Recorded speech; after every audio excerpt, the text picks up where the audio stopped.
All right, we are back. All right, we're here. Hey, everyone. Welcome to round two of pretty special a couple of weeks we have going on. This is our second unveiling of a Scotch Malt Whisky Society festival bottling. As you can see, I'm not alone this time. I have my friend and colleague with me, Zach Kemble. Zach, say hello. I'm here. I'm happy to be here. Zach, I know a lot of you have seen Zach before. Zach is part of the SMWS of America team. Responsible, for a lot of things. I think one, sort of member services, member relations as a specialist in that area, but also Zach's based in Florida and manages our entire southeast of the U.S., hosting a lot of in-person tasting events when we have them. And I don't know what else. Sorry, Zach, I'm stealing your thunder here, but no. Hey, you can, by all means, introduce me. But yeah, no. So essentially, I'm first point of contact. When you guys join or you email in, I'm usually the person to respond. So if you guys ever have any questions, you've probably spoken to me before. I'm on the phones. We probably talk quite a bit there. But yeah, no, like Ben said, we hosting all the events down in the Southeast. As Tom has been selling me off, I'm also going to be Tennessee, Atlanta, New Orleans. You off. So such a terrible thing, I know. But yeah, so basically I'm here. I'm me and Ben work really closely together. So if you guys ever need anything, I'm always here to help. So it's another exciting day. So now if you're watching this live, it's Thursday. We're about to release our Highland Festival commemorative bottling 2 days ago. So then the last video, if you go back through our channel, last video we introduced the Spirit of Speyside Cask. So that was the first festival release that we had. This is number 2. We'll be following up next Tuesday and Thursday, I believe, with the various regions. And so just real quick, what we're doing today is, at 1 o'clock Eastern time, less than an hour now, we will be releasing this very limited release. I think roughly around 70 or so bottles, I think in total, have come to the U.S. And so today we thought we'd show you what it is, taste it together.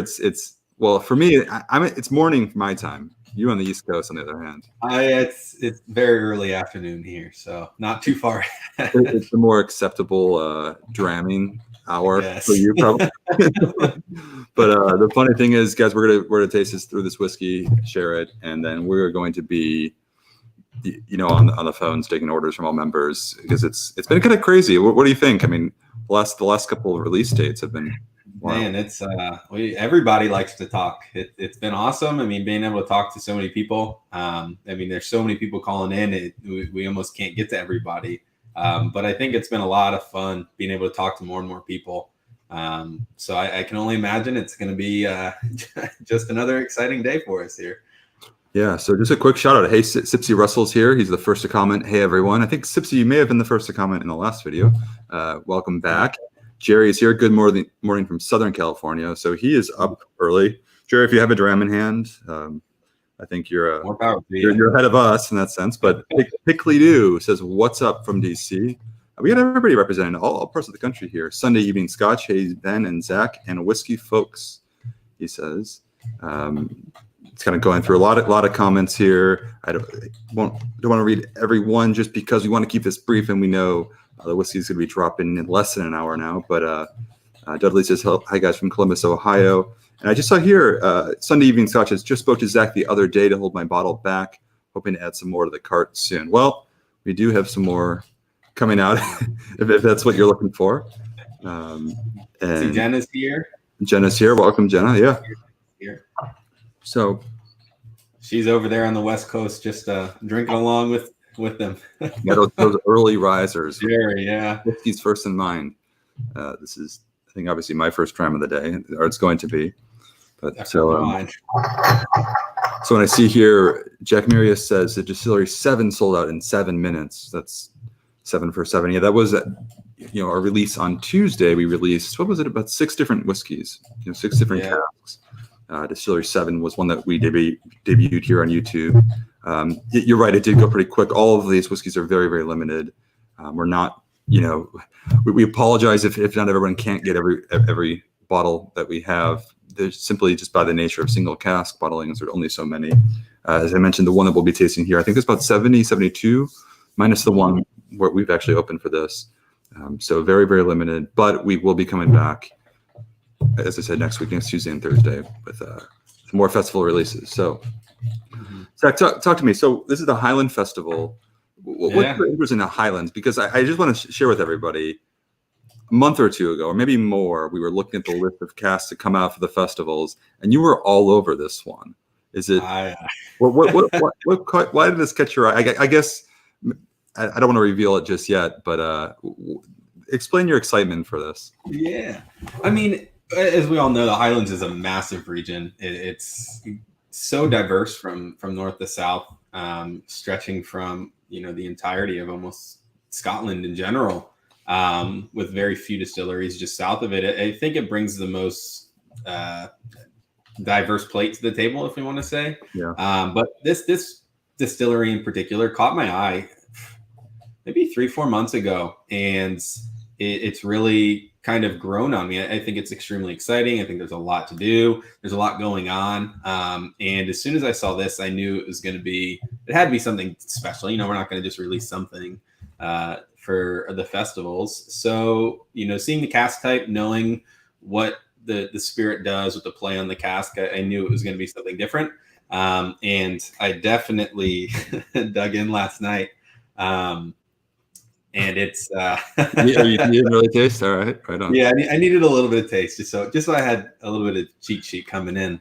But it's just something for me that, coming from a distillery that doesn't bottle too much outside of us or other independent bottlers, has just been exciting. Okay. So I knew it was going to be another exciting choice, and here we are now, and definitely held up to the standards. So I'm excited. Sholem says, hoping for some Highlands from the islands. Sipsy says, I love getting to spend my lunch hour with Ben, Zach, Jenna, Tom, and all you fine folks. It beats the heck out of my other 11 hours of work. It beats the heck out of 11 hours of our work too. This is the highlight of our day, right there with you. So anyway, I saw some comments too. Tom R says, Ben, it's my birthday. Happy birthday, Tom. What special bottles do you have for me today? We got a few here. So I guess at that point, so as Zach mentioned, Highland, most diverse, and I agree with that.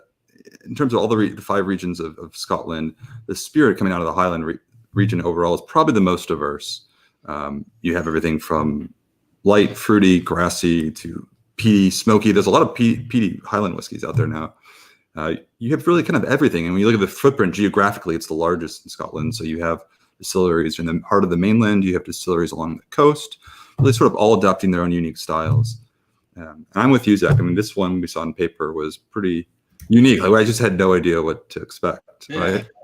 If you look at it on paper, generally speaking, you're gonna be like, oh, it's nothing. It's not a wine cask or a sherry cask. It's not going to be crazy. But I mean, I would say when you drink as much as we do, certain things kind of nerd you out, and you're like, oh, I'm excited to see how these play together. And I think this one definitely followed suit. I like to say I don't drink a lot. I taste a lot. True. So we're starting to leak some things out, and I know you guys are being patient and waiting. Let's just reveal it.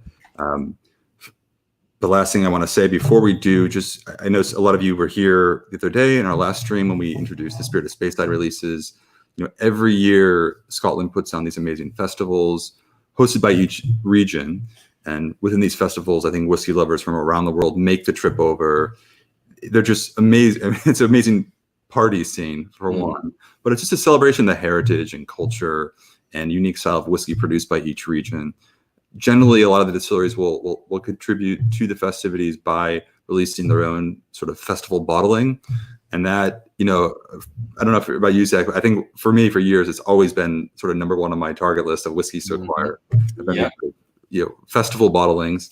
The Scotch Malt Whisky Society is one of the few, if not the only, now I'm trying to think, non-distilling whiskey companies who's actually participating. So we release a selection of casks for each festival as well, and we'll be tasting one of those today. But the interesting thing about these festival bottlings is there are no festivals this year. In essence, they were all canceled due to the current coronavirus pandemic, which is unfortunate. But we've decided, instead of just dumping all this amazing whiskey, which I don't think we would do, but we decided to go ahead and carry on the festivities and just celebrate online as we all are in quarantine. So hey, it's working. It's working. Yeah. How has it been for you? I mean, are you getting by? And there's definitely a lot of tasting, as you said. I'm making a point of it to taste through more and more whiskeys to try and build my own palate as I'm not going out as much. I don't find myself trying to find a drink at a bar, and I'm more or less able to essentially refine my palate a little bit more. And it's been fun. So Yeah. it's different. It's virtual tastings, and I know we've shared a few drams over the last few weeks. But how about yourself? You still holding up? Holding up. I gotta tell you, these festival bottlings have really been a beacon of light, and what has now been 2 months of stuck at home. And for an extrovert, it can be challenging, and I'm not gonna lie, but this is a nice little breakaway. And as I think it was Sipsy who mentioned, this is the best hour of the day, these live streams. So I appreciate that. Let's go ahead and just release it. It's we've been talking about it, hyping it, and it's pretty unique and I think unexpected. So we'll release it and then hear us out. Go ahead. Right from the comfort of our own homes. This is not the most like dramatic reveal. It's just us sitting home in quarantine, but it's a slow drag of the bottle across the camera. We like to keep it real. You know, we're not a big whiskey brand. We are a little club. Anyway, so this is it. It is. Dun, dun, dun. Can you see? Cask. Oh, is it blurry? Beautiful light. It is Cask 68.34. It's called Roasty Toasty Tasty. And the total outturn on that is 254 bottles. If you want to turn it a little bit. Is it? Yeah, it's a little, I mean, it's kind of blurry. These cameras are. Yeah. Yeah, 68.34 Roasty Toasty Tasty. Kind of interesting name. And as we put in the thumbnail of the video, you've seen the image. This is the artwork. All of our festival bottlings have this unique artwork representing our different spirit animals. And usually with the tasting notes in any celebratory artwork, it's a representation of the tasting notes. So we'll get into that in a moment. But sorry, it's a little blurry. I think it's because I'm in it. But anyway, you outshine the label, Ben. What can we say? Yeah, dark rainy day. Old whiskey to cheer me up. So 68.34. If you couldn't tell already, this has the reddish hue label. The red is signifies our deep, rich, and dried fruits flavor profile. So all these whiskeys bottled by the Society are tasted blind by our expert tasting panel, and then assigned a flavor profile based on just the pure flavor itself. So a lot of members I know like to choose whiskeys based on the various flavor profiles that we have to offer. Deep, rich, and dried fruits. This red one is one of our more popular flavor profiles for sure. Wouldn't you say? I mean, this is. What's your interest in deep, rich, and dried fruits? You tend to gravitate towards this. I do. I think it is. You know, our flavor profiles are meant to help people find what they like while being a generalized category without specifying, you know, distilleries and cask types and whatnot. But I think it's the most approachable flavor profile. I think a lot of people can find flavors that are familiar to their palates. There we go. A little bit better.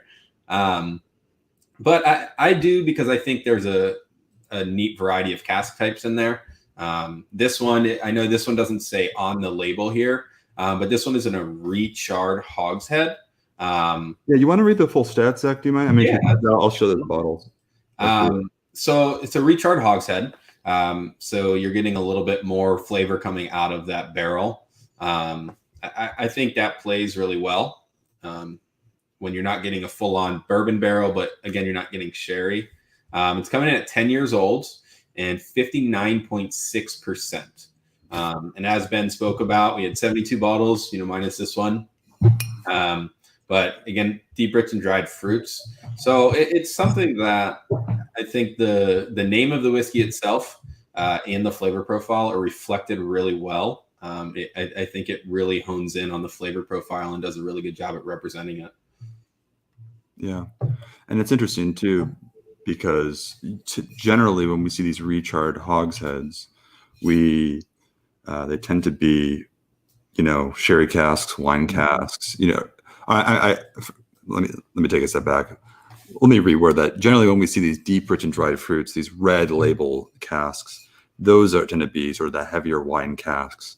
We just had one in our Speyside release, so it's pretty unusual to see that from just a regular hogshead, generally American oak, which I presume it is, but we'll taste together. So it's interesting because recharred hogshead is essentially stripping the inner linings of a cask that's already been used and then recharring it, almost as you would char a new barrel, and sort of rejuvenating or reinvigorating sort of the sugars within the cask, and obviously adding a new layer of char. So you're increasing the amount of influence, I think, then to go in the spirit that's about to go in the cask. And so this spent 10 years in that recharred hogshead and has a pretty heavy cask influence is what we can expect. But anyway, let's pour it around. What do you think? Very, very happy to do so. So a question about when is this available? This is coming out in less than 45 minutes. It's 1 o'clock Eastern time. And so this is a little preview tasting. Yeah, I would say even one of the first things for me too when pouring that is this is no sherry influence whatsoever, and it's 10 years old. So that just shows how much of an influence the recharring of that barrel does to the color of the whiskey. You know, when you see bourbons, you see really deep dark color, and there's no sherry influence because that oak is so new, and it comes a lot from that char, and the same effect is going on here. But so 68.43, interesting. 68, not a distillery we see a lot of bottlings from. This is, 68.34 is the number. So it's the 34th cask we've ever bottled from distillery 68. And after 37 years of doing this, that's not a lot. We've seen hundreds. Yeah, I'll share. I think most of them have come within I've been part of the team for a year now almost. Yeah. And I think I've got 6 different bottlings from that distillery.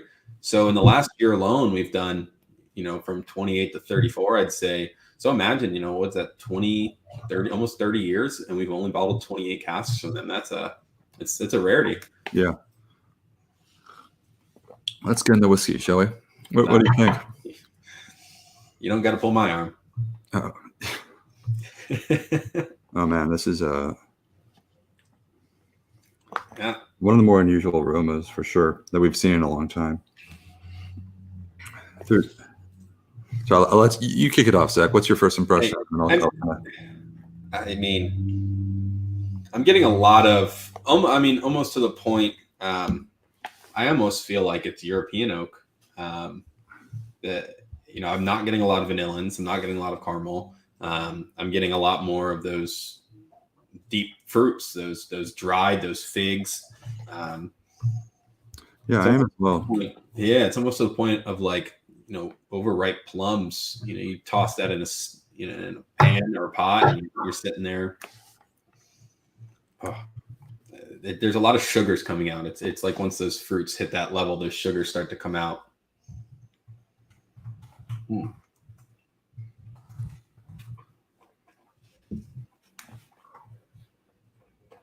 It's a big, bold aroma. Like there's no, I think just pouring it right away. Yeah. Immediately pick up the aroma just from the glasses this far away from my nose. It's really potent, 59.6%, and really sort of that carries the aromas just through the air. It's pretty big.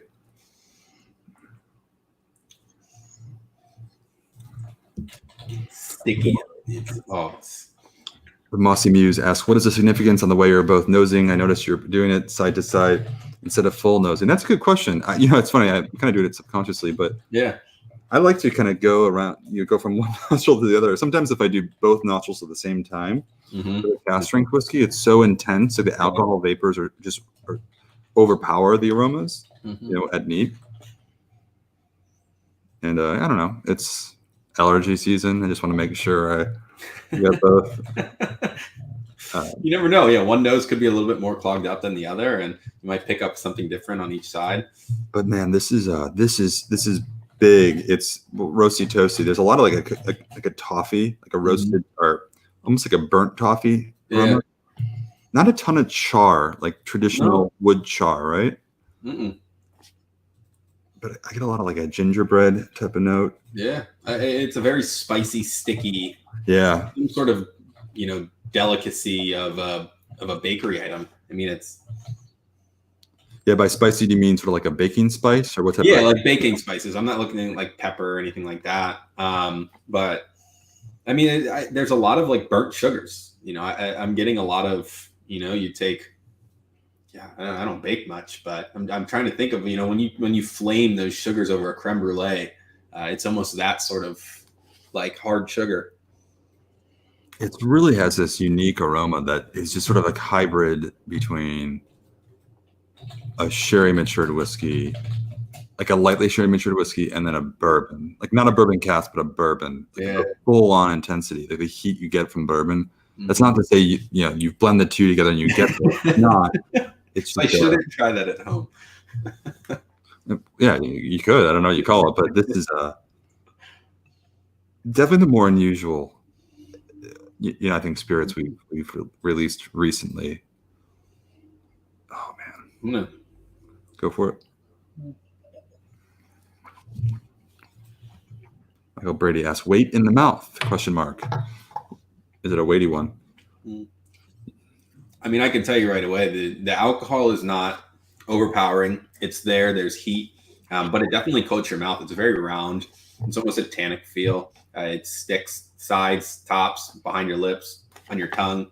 I think it does a really good job at showing its weight, especially for only 10 years old. Oh man. There's a lot going on in this one. Yeah. I mean, this is probably, we had some pretty amazing ones the other day. There's a complexity to this one that is really, I think, harder to pinpoint because that char is not overpowering. Like it's an intense whiskey, but you're right. When I tasted it, 59.6%. Yeah. It was not overwhelming at all. And I just want to say his name, Jack Marius, asked if the recharred oak makes it taste chocolatey. I will say I just added the water now, but last night when I did this and I added water, there's almost, when you pour that like Hershey's hot chocolate powder into the cup before you add milk, it's a very powdered chocolate, but it's more of a cocoa powder. It's a manufactured style of chocolate. That's what I get when adding a little bit of water. But I can definitely, I would attest that to probably the recharring of it. That's a good call. Like a chocolate malt, which is a term used when you heavily roast malt before the distillation process. It creates a chocolatey flavor profile. Yeah. You're right. It's not as prevalent as that, but there is you call it cocoa. I think that's pretty. Yeah, I think I get the same thing. It's pretty light. Oh. Easy to love this one. But let me spend some time. I'm trying to think of really how it fits in sort of your whiskey collection at home. It's different than and I think a lot of society members, including us, appreciate difference. And I think you said that's why you were excited about this one, because on paper it looked the most different or unique, rather. I mean, I would say too that it'll fit a lot of people's palates. It's got those familiar flavors that people know and can really pinpoint. Like you're not out there reaching for flavors that you've never tasted before or whatnot, but it's still different and complex enough to the point that you probably don't have anything else like it. Evan asked how chocolatey compared to the Signet. The Glenmorangie Signet. Yeah. I think the Signet's a little bit more being with it proof down. I think it's more of a milk chocolate style of, an effect on your tongue and your palate. It's a little bit smoother. It's not as, I wouldn't say it's as heavy. It doesn't stick as much. This one, I think, really carries. It's more of a powder. Think of like you take like 82% dark chocolate. When you crumble that down to cook, think of that style of chocolate. Versus the milky milk chocolate that you'd get in like a milkshake or something. Yeah, I think in the Glenmorangie Signet, which is known for being made from chocolate malt, heavily roasted malt, chocolate's one of the more prevalent, notes in this. Yeah. It's not as prevalent for me, at least. This one, not more like a balance. Like it is an element, but it's not the first thing that I thought of. No, it's not. It's not the first thing I point to. And like I said, it didn't really pounce on me until I added that water. So it's not something I'd think of when I first nose it or sip it neat. Yeah, and Dan Burnton has with an interesting comment. Bottles can keep original taste for up to a year and beyond, but past that they don't go bad. The oxygen is just going to change the flavor. Yeah, I mean, I agree. It's an interesting point. You know, how long does whiskey last once opened? Yeah, I And think I'd seen that up here. yeah, you know, and I mean that's what Dan is essentially asking is, or well, he's posing the question or making a good point about, you know, whiskey not going bad but just changing. And I think we get the question all the time of how long the bottle of whiskey, you know, when members are ordering. With cask strength whiskey, I think it tends to last a little longer, but you always have to think about the ratio of the liquid in the bottle to, you know, to air and oxidization and how that can influence. But for whiskeys like this, sometimes like really big, bold, flavored whiskeys that are at cask strength, I do think a little air can really help, you know, over time. That's you made a big point of it. You know, when I first started, and it's something I definitely do is, you know, as soon as I get my whiskeys and agreement with tasting, I open it up and pour a little out because it truly does make a difference. Once that oxygen makes, you know, its introduction to the whiskey, I think it definitely does help out on those bigger, stronger bomb-like bottles. As I think it mellows them out a little bit to where you can really dive deep into that complexity and find some more flavors. Yeah, I agree. I'm enjoying some more a year after being opened. You know, some of those big, like you said, the big bomb styles. Anyway, the Mossy Muse asks, what's the difference between ordering on the website versus calling our regional rep? Well, you know, I think we're all on the team lines, on the phone lines. You know, again, just over 30 minutes right now, we'll be releasing this.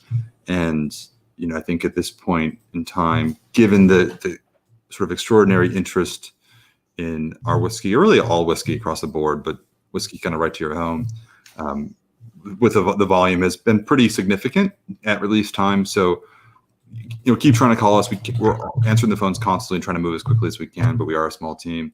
So I would recommend, if you're interested in ordering, log into the website, into your account, and just be ready, because right at 1 o'clock it'll drop. And then, you know, this is the one official festival bottling, but we should add, there are quite a few more to add too. Yeah, I think. And you want to go through them? I mean, so absolutely. Like we did the other day with the Spirits Bayside Festival, we had 2 celebratory bottlings, but because interest in the whiskey is really an all-time high right now, just because whiskey is really of interest to a lot of people now, but also because of the current pandemic situation, we've decided to sort of front load some additional casks that we had saved for later in the year and bring those early. And so in addition to this one, 68.34 roasty, toasty, tasty, we also have another selection of all Highland casks, because this is the Highland Festival we're talking about, coming out as well. Yeah. And before I dig into that, I do want to point out a question here. So to bounce off of the Mossy Muse, so like Ben said, you know, with the amount of call volume and the small team we have here, of 4 people answering these phones, your best bet is going to be to order online. Always feel free to give us a call. But on these launch days, your best bet is to go online, have that page open. And just a heads up, I know this question was posed a little bit yesterday or Tuesday. Sorry. When we release those bottles, the website does sometimes take a minute or 2 to update. So at 1 o'clock, if it does not pop up on the website, it will pop up in the next minute or so as it reloads that stock. So don't worry, they will pop up. Other people are not having access before you. So it will happen. But on to, and then the ask about shipping. Shipping wise, if you would like to order online and hold that shipment to combine them, there should be a little box on your cart when you go to checkout that says gift message. That all you have to do is type in hold in that, and we see those. We do go through every order manually. So if you type hold in that box, we would be happy to hold that for you for up to 30 days. So you can combine shipments, and we'll adjust those shipping costs for you. You're not paying full shipping costs when we combine those. So don't feel bad if you want to buy a bottle now and possibly add another one tomorrow or the day after. You'll just purchase it separately on another order, and then we'll adjust those costs for you. So right. On to the bottles themselves. And I think, I don't know that we answered, I think, just the overwhelming question of what's the price on this one? This one is actually $95 before shipping and tax. And so not only is it phenomenal and complex, it is coming in at a very approachable price point of $95.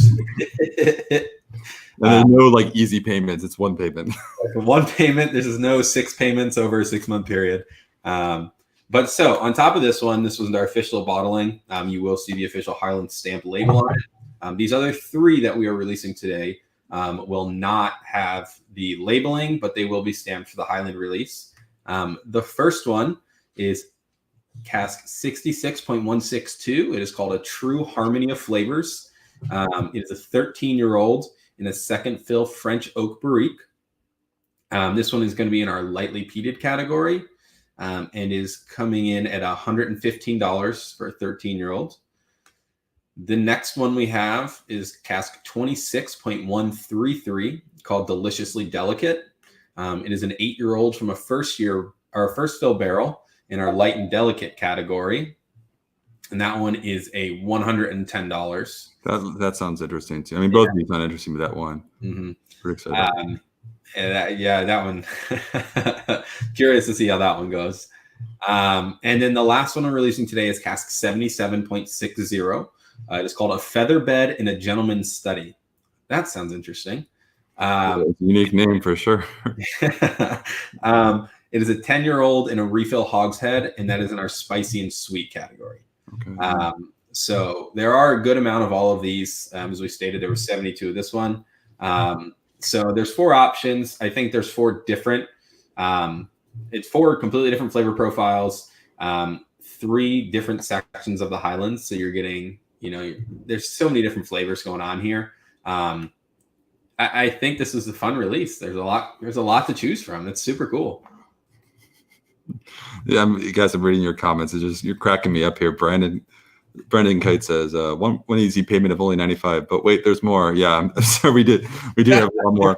Look, there's always new whiskeys coming out from the society, and I think Zach and I were both members of the society before we were part of the team. Yep. And I think that's why we're both here, because we loved it so much. There's always something new, and I think that it's hard sometimes when, one, you may miss out on a bottle that you really wanted, or 2, you finish a bottle that you loved and you can't get another one because there's only so many of every single cask whiskey. Yep. But the good news is there's always more. So we have, I think, 3 pretty unique whiskeys today. This one is one of the more unusual ones we said, with this recharred hogshead, 10 years old, in the deep, rich, and dried fruits flavor profile.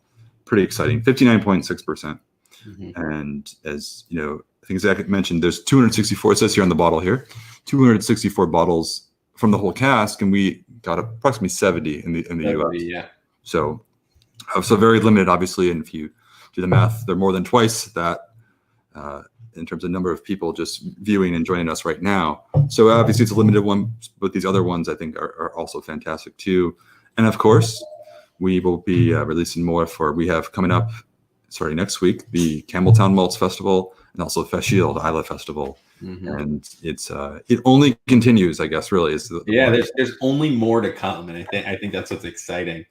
I'll point out, so Charles asked 26.133 what type cask.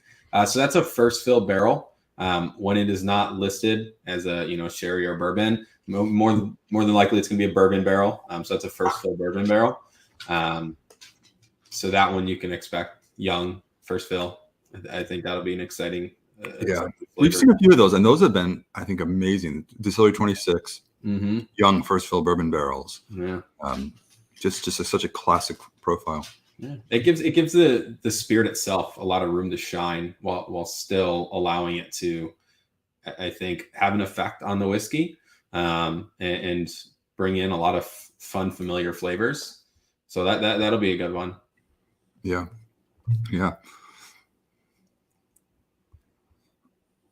Gabriel says, I just want that 33 next week. LOL, please, whiskey gods, let it be my lucky day. Well, we'll see if we release one. We don't know. We haven't unveiled anything yet, but we have a lot more to come. That's the thing, to point there. Ben just mentioned there's 264 bottles or something that came out of that cask. Yeah. There's a lot of society members around the world that we don't always get the same cask types as everybody else. So there's a lot of pictures out there that you'll find on social media of, Australia may be releasing these casks, and the UK may be releasing these casks.